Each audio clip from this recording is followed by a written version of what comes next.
Yo yo yo yo, macam mana Wak?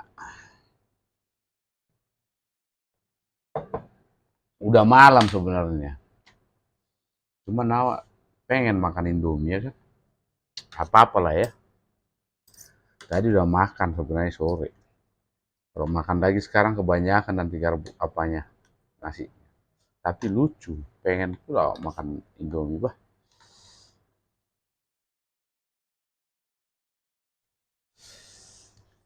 Oke, sambil makan kita membahas materi penting. Tapi aku sambil makan nggak apa-apa ya. Ada kawan yang nanya, Bang, kok bisa ada aja idenya bikin sesuatu? Nulis lah, bikin lagu lah, nyanyi lah, bikin konten lah, semua dikerjain sendiri. Ngurusin bunga lah, apalah, ngereparasi sepatu sendiri lah. Aku bilang, ya sebenarnya sih kita bisa, asal kita mau kreatif.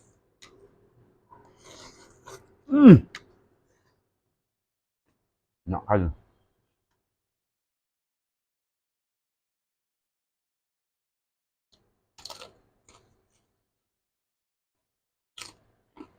Pertanyaannya adalah,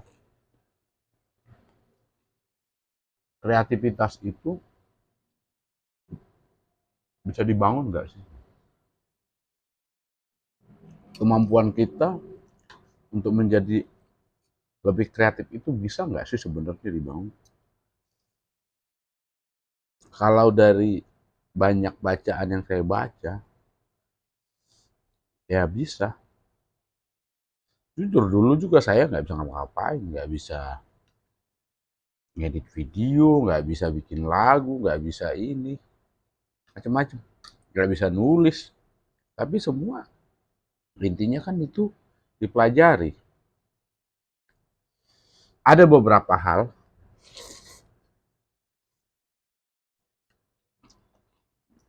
beberapa poin yang kusimpulkan mampu meningkatkan daya kreativitas kita.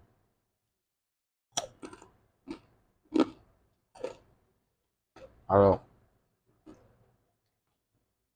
kalian menganggap materi ini penting, dengerin sampai selesai. Jangan skip doang, nggak dapat ilmunya. Rugi, sayang. Ini materi bagus.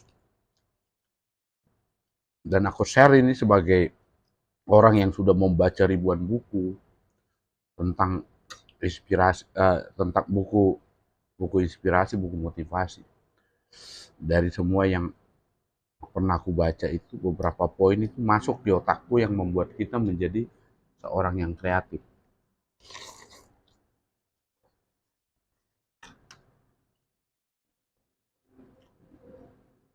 Pertama adalah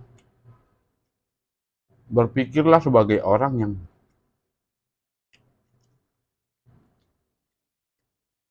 tidak serta-merta berpikir bahwa ketika ada masalah, kita kita menganggap solusinya satu. Itu cara berpikir yang salah yang membuat kita tidak kreatif. Jadi ketika kita ada masalah, maka hal yang perlu kita setting di pikiran kita adalah, ini banyak solusinya nih di luar sana yang belum saya temukan. Lebih dari satu, lebih dari dua, lebih dari tiga.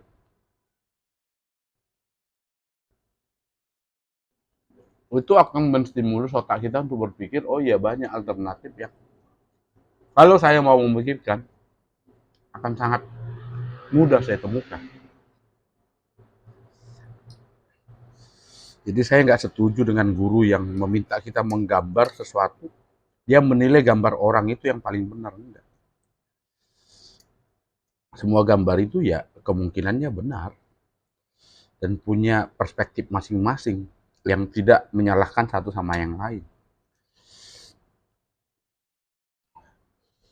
Seolah-olah misalnya gambar pohon lebih bagus dari gambar bunga gitu, ya nggak bisa lah.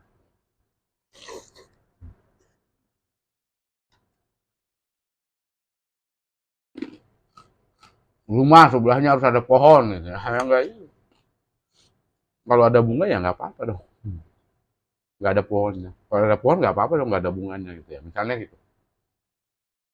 Itu tentang membebaskan pikiran kita untuk menganggap hanya satu yang benar. Itu cara berpikir yang pertama. Yang kedua adalah jangan selalu berpikir ke otak kita itu mengatakan bahwa ayo yang logik, yang logik. Coba sesekali bebaskan pikiranmu untuk berpikir hal yang menurut orang secara umum nggak logik, nggak logis. Gitu. Misalnya, secara umum logikanya katanya agar seimbang ya kaki kursi itu 4, kata siapa? Ya 3 juga bisa misalnya. Kenapa? Harus 4. Jadi nggak kreatif bikin kursi yang kakinya 3 gitu.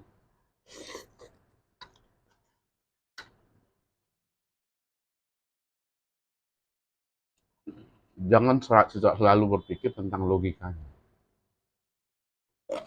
Cara paradoks kalau bisa berpikir imajinernya, khayalannya.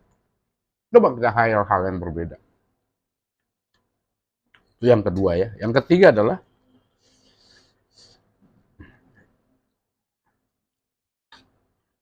aturan-aturan baku yang sering kita buat membatasi pikiran kita itu hati-hati. Misalnya, kita harus bergerak dari A ke B ke C ke D ya enggak juga. Kenapa enggak? Misalnya enggak boleh emang dari D ke C, dari C ke A, dari A ke B misalnya. Itu kan masalah common rules default yang selalu kita jadikan batasan kepikiran kita. Jadinya kita kaku.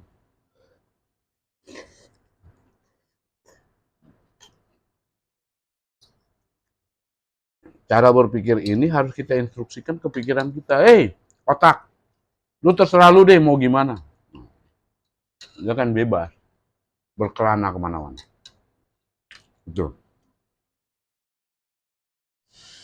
Kemudian ada hal yang lain yang bagus juga tuh. Kita suruh otak kita untuk berandai-andai.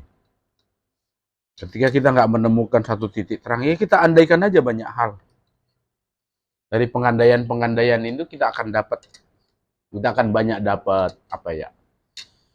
Otak kita itu akan banyak dapat masukan ide, gagasan.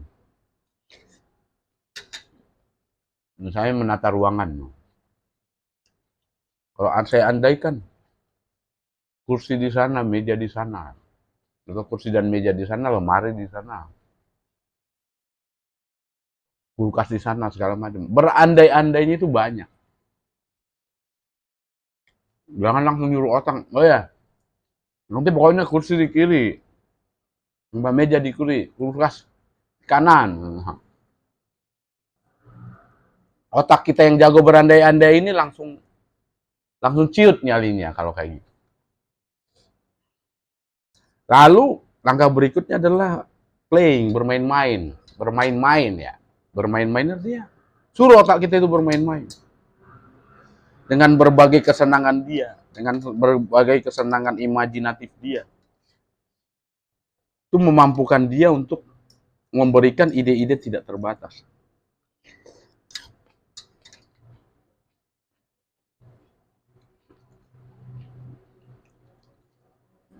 Apalagi sih poin yang lain yang penting. Oh ya, ketika kita ingin belajar lebih kreatif, jangan selalu berpikir bahwa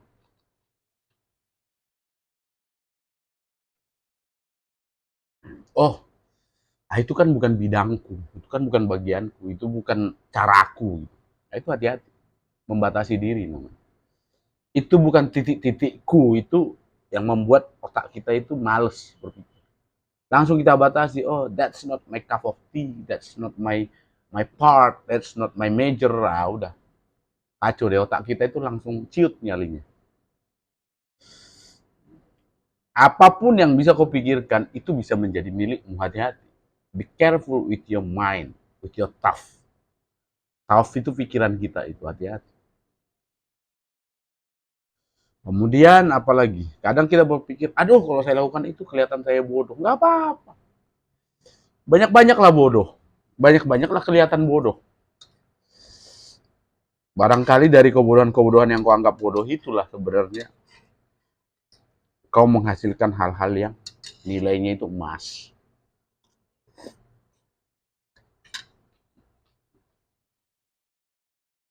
Masih ingat nggak dulu? Orang bilang, bodoh kali kawan itu. Masa air dijualnya lebih mahal dari bensin? Ingat kan? Kasus Aqua. Sekarang itu kita terima menjadi hal yang normal. Air mineral yang baik itu kita beli mahal. Sorry ya, saya nggak mau nyebutin mahal, nyebutin merek. Kadang saya itu beli air satu botol harganya 18.000, kadang 2.000, 3.000. Bensin yang bagus, yang oktannya tinggi itu 1 liter cuma 15.000 cuy. Ya kan? Mana 5? Dulu yang melakukan itu adalah orang-orang yang dianggap bodoh.